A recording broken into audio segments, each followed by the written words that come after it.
Hello and welcome to success Mantra. तो स्वागत है एक बार फिर से आप सभी का हमारे डेली करंट अफेयर्स के क्विज सेशन में, जिसमें हम लोग डिस्कस करते हैं दिन भर के जो इंपॉर्टेंट करंट अफेयर्स होते हैं उनसे जुड़े हुए क्वेश्चंस एंड आंसर जो एग्जाम पर्सपेक्टिव से बहुत ही ज़्यादा इंपॉर्टेंट होते हैं।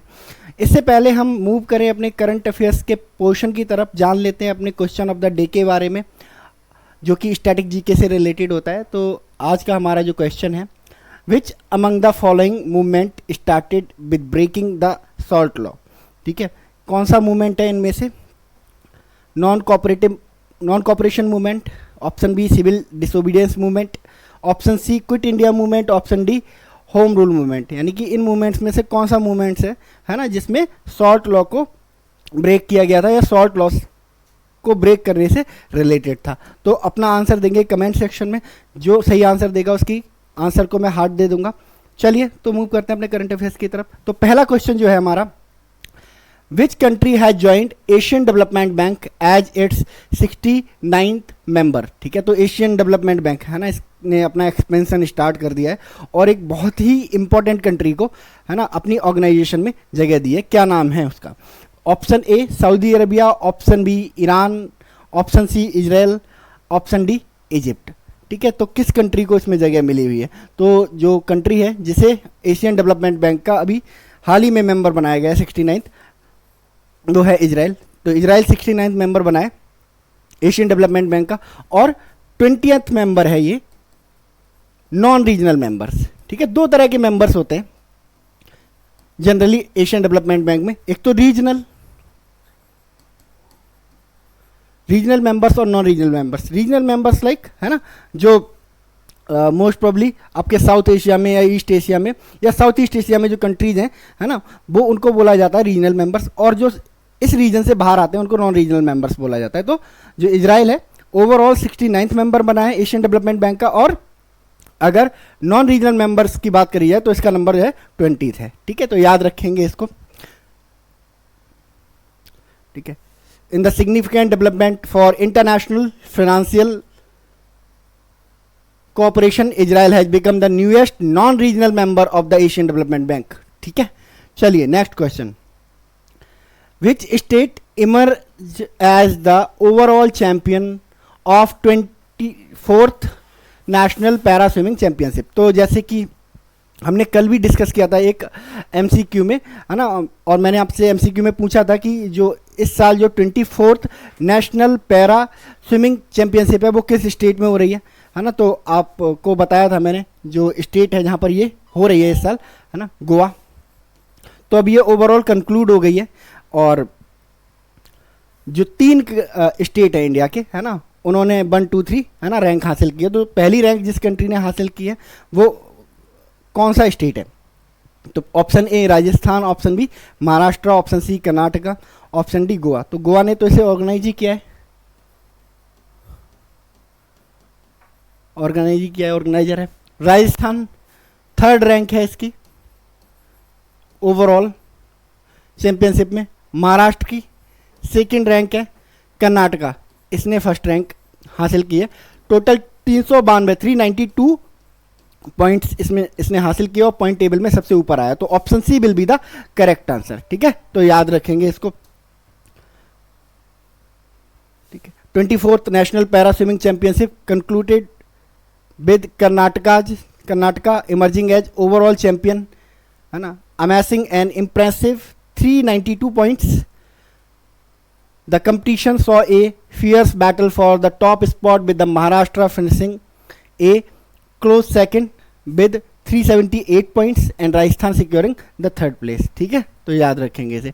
Next question, Which country hosted the United Nations Biodiversity Conference COP16? यानी कि COP16 कॉन्फ्रेंस ऑफ पार्टीज है ना। COP का मतलब होता है कॉन्फ्रेंस ऑफ पार्टी। जब कभी भी है ना इन्वायरमेंटल इशू पे या बायोडाइवर्सिटी या फिर ग्रीन हाउस गैस के इशू पर है ना डिफरेंट कंट्री जो है मिलकर मीटिंग करते हैं, उसको क्या बोला जाता है? COP बोला जाता है, कॉन्फ्रेंस ऑफ पार्टीज बोला जाता है। तो जो बायोडाइवर्सिटी रेंज है ना उसमें ये 16वां मीटिंग था, तो इसीलिए इसको COP16 नाम दिया गया। किस कंट्री में अभी हाल ही में हुई है ये? ठीक है, तो जिस कंट्री में अभी हाल ही में हुई है वो है Colombia. Option A correct answer. ठीक है, कमेंट सेक्शन में बताइए कोलंबिया की कैपिटल, कैपिटल क्या है और करेंसी क्या है, ठीक है।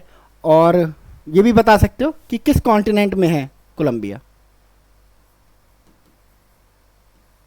तो ये 3 आंसर आप दीजिए, कोलंबिया की कैपिटल क्या है, करेंसी क्या है और किस कॉन्टिनेंट में ये एग्जिस्ट करता है, ठीक है। To be United Nations biodiversity conference scope 16 commenced today in Colombia, bringing together the environmental leaders from nearly 2,000 countries to evaluate historic commitment aimed at halting and reversing the loss of biodiversity, ठीक है। चलिए next question,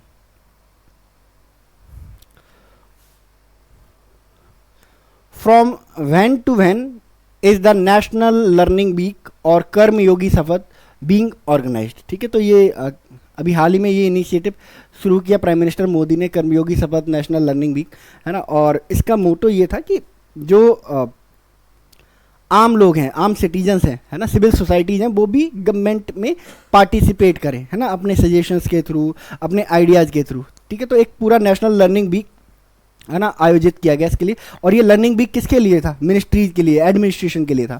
तो कब से कब तक इसको organise किया गया, ठीक है। तो आपका आंसर, राइट आंसर होगा 19 to 25 अक्टूबर तक, ठीक है, याद रखेंगे इसे। चलिए नेक्स्ट, है ना, the prime minister Narendra Modi new Delhi, है ना, डॉक्टर नेशनल लर्निंग वीक और Karmayogi week was launched on Saturday at the Ambedkar International Center, which run from October 19 to October 25. 2024 National Learning Week aims to enhance learning through the participation of individuals and government bodies such as ministries, departments and organizations. Right? चलिए next. The Pravasi Parichai 2024 program is being organized in the Indian Embassy of which country? किस country की, है ना, Indian embassy में जो प्रवासी परिचय 2024 programme है उसकी शुरुआत की गई है, ठीक है। तो ये जो एम्बेसी है हमारी वो सऊदी अरेबिया में है। तो option D will be the correct answer, ठीक है, याद रखेंगे इसे। Who launched the new logo of Bharat संचार निगम लिमिटेड, BSNL, है ना। तो अभी हाल ही में, है ना, BSNL को अब तेजी से क्या किया जा रहा है, अपग्रेड किया जा रहा है। BSNL जो कुछ दिनों पहले ऐसे लग रहा था कि एक डेड कंपनी हो गई है, गवर्नमेंट के ऊपर एक बर्डन बन गई है, काफ़ी लॉस में चल रही थी। अब सरकार इसे दोबारा से प्रमोट कर रही है, रीप्रमोट कर रही है ना, डिफरेंट स्कीम्स के थ्रू, डिफरेंट ऑफर्स के थ्रू। और अभी हाल ही में इसका एक नया लोगो जारी किया गया है। तो किसने किया है इसका नया लोगो जारी? कौन से यूनियन मिनिस्टर हैं? अमित शाह नहीं, राजनाथ सिंह नहीं, जयंत चौधरी नहीं, ऑप्शन डी ज्योतिरादित्य सिंधिया, ठीक है, कम्युनिकेशन मिनिस्टर हैं। तो ओबियस सी बात है, यही करेंगे। तो ज्योतिरादित्य सिंधिया ने अभी हाल ही में भारत संचार निगम लिमिटेड का नया लोगो, है ना, जारी किया है। चलिए next question, which country was recently declared malaria free by the World Health Organization, ठीक है। तो अभी हाल ही में WHO ने एक कंट्री को मलेरिया फ्री डिक्लेयर कर दिया, है ना। क्या क्राइटेरिया है किसी कंट्री को मलेरिया फ्री डिक्लेयर करने का, है ना। तो WHO के अकॉर्डिंग अगर पिछले 4 साल में वहाँ पर मलेरिया का कोई केस नहीं पाया जाता है, ठीक है, तो ऐसी कंट्री को मान लिया जाता है कि वो मलेरिया फ्री हो चुका है WHO के अकॉर्डिंग। तो अभी हाल ही में जिस कंट्री को डिक्लेयर किया गया है मलेरिया फ्री, तो उसमें पिछले 4 सालों में कोई भी जो मलेरिया का केस है वो नहीं पाया गया है। तो कौन सा कंट्री है जिसे अभी हाल ही में, है ना, डिक्लेयर किया गया है मलेरिया फ्री? तो आपका ऑप्शन होगा, राइट ऑप्शन होगा option B, Egypt.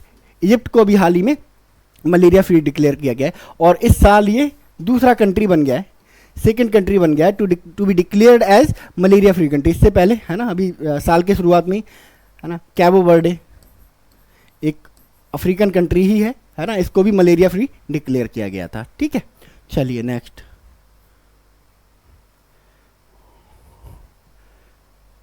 Question, recently Luong Cuong has been elected as the new president of which country, ठीक है। तो अभी हाल ही में एक कंट्री है, वहाँ पर इलेक्शन हुए और उस इलेक्शन में for the post of president एक मिलिट्री लीडर है ना, उन्होंने पार्टिसिपेट किया और एक थम्पिंग मेजोरिटी के साथ वो सिलेक्शन को जीत गए और बन गए उस कंट्री के प्रेसिडेंट। तो क्या नाम है उनका, कंट्री का, जिसके वो प्रेसिडेंट बने हैं, लॉन्ग कॉन्ग। तो ये कंट्री है चाइना, वियतनाम, यस वियतनाम वो कंट्री है। तो वियतनाम में इलेक्शन हुए थे अभी हाल में और लॉन्ग कॉन्ग वियतनाम के नए प्रेसिडेंट बन गए हैं, याद रखेंगे इसको। चलिए next question, which country has hosted the 2024 archery World cup recently. ठीक है, तो अभी हाल ही में 2024 आर्चरी वर्ल्ड कप हुआ है कंक्लूड। इंडियंस ने भी मेडल निकाले हैं, अभी जानेंगे किसने सिल्वर निकाला है, किसने गोल्ड निकाला है। तो ये किस कंट्री ने होस्ट किया है इस साल इसको। ठीक है, तो इस साल जिस कंट्री ने आर्चरी वर्ल्ड कप को होस्ट किया है उस कंट्री का नाम है मैक्सिको। ठीक है, मैक्सिको की कैपिटल बताइए आप कमेंट सेक्शन में, क्या है कैपिटल और करेंसी क्या है। ठीक है, जल्दी से कमेंट सेक्शन में बताइए कि कैपिटल क्या है और करेंसी क्या है। तो मैक्सिको ने होस्ट किया इस बार का 2024 archery World cup. Next question, which Indian Archer secured the silver medal in the women's recurve event at the 2024 archery World Cup final. ठीक है, तो मैक्सिको में ही वर्ल्ड कप हुआ था, तो मैक्सिको में ही इसका फाइनल हुआ।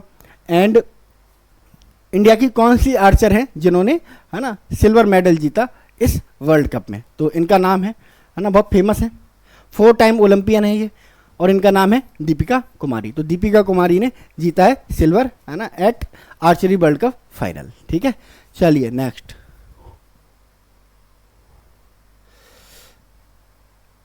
तो इंडिया ने है ना अपनी जो चौथी न्यूक्लियर सबमरीन है उसको भी लॉन्च कर दिया है ना। तो India 4th nuclear powered ballistic missile submarine SSBN which was officially launch into water recently. क्या नाम है उसका। ठीक है, तो हम 4 सबमरीन बना रहे थे और ये अपनी सीरीज में है ना लास्ट न्यूक्लियर सबमरीन है। तो क्या नाम है इसका। INS चक्रा नहीं, INS चक्रा तो सबसे पहली है, ये ऑलरेडी इंडक्टेड है तो ये भी नहीं होगा। INS अरिहंत, ठीक है, दूसरी है, ये भी नहीं होगा। INS अरिघात अभी कुछ समय पहले लॉन्च हो चुकी है और इंडियन नेवी में सर्व कर रही है, तो ये भी नहीं होगा। ऑप्शन डी बचा, तो ऑप्शन डी ही करेक्ट आंसर हो जाएगा, INS अरिजमान। ठीक है, तो ये इंडिया की चौथी न्यूक्लियर है ना पावर्ड सबमरीन है, nuclear powered ballistic missile submarine. ठीक है, SSBN है, तो याद रखेंगे option D is the correct answer. चलिए next question, which Indian state is going to host 18th Pravasi भारतीय दिवस नेक्स्ट ईयर। ठीक है, तो साल 2005 से 2005 से हम हर साल क्या मना रहे हैं, प्रवासी भारतीय दिवस मना रहे हैं। और हर साल किसी ना किसी स्टेट को ये जिम्मेदारी दी जाती है कि वो प्रवासी भारतीय दिवस को क्या करे, होस्ट करे, है ना। तो बिडिंग भी होती है स्टेट के बीच में, है ना, क्योंकि बहुत सारा टूरिस्ट अटेंशन भी मिलता है इस ड्यूरेशन में, है ना। तो इस साल जो 2025 आने वाला है इसमें किस स्टेट को चुना गया है to host the 18th Pravasi भारतीय दिवस। आपके ऑप्शन है, option A Goa, option B Uttar Pradesh, option C Odisha and option D Assam. ठीक है, तो उत्तर प्रदेश ने अभी है ना पिछले साल इसको होस्ट किया था, है ना। गोवा में नहीं, गोवा भी होस्ट कर चुका है इसको। तो इस साल जो टर्न है वो था ओडिशा का, तो ओडिशा इस बार होस्ट कर रहा है 18th प्रवासी भारतीय दिवस। एंड ओडिशा की जो कैपिटल है भुवनेश्वर, भुवनेश्वर में है ना ये प्रवासी भारतीय दिवस मनाया जाएगा। ठीक है, अच्छा कमेंट सेक्शन में आप मुझे बताओ है ना कि जो प्रवासी भारतीय दिवस है ना क्यों मनाया जाता है। ठीक है, आज के दिन कोई वापस आया था, कोई फेमस पर्सनैलिटी है ना इंडिया वापस आया था, है ना, उसी के लिए मनाया जाता है प्रवासी भारतीय दिवस। तो कौन थे वो फेमस पर्सनैलिटी जो इंडिया वापस आए थे और उन्हीं की रिटर्निंग को सेलिब्रेट करने के लिए है ना हर साल प्रवासी भारतीय दिवस मनाया जाता है। ठीक है, तो ये रहा आज का आपका डेली करंट अफेयर्स का जितना भी क्विज बन रहा था नेशनली इंटरनेशनली स्पोर्ट या अवार्ड जगत से। ठीक है, तो इस सेशन में हम लोग इतना ही रखते हैं, मिलते हैं नेक्स्ट सेशन में, तब तक के लिए thank you so much and God bless you all.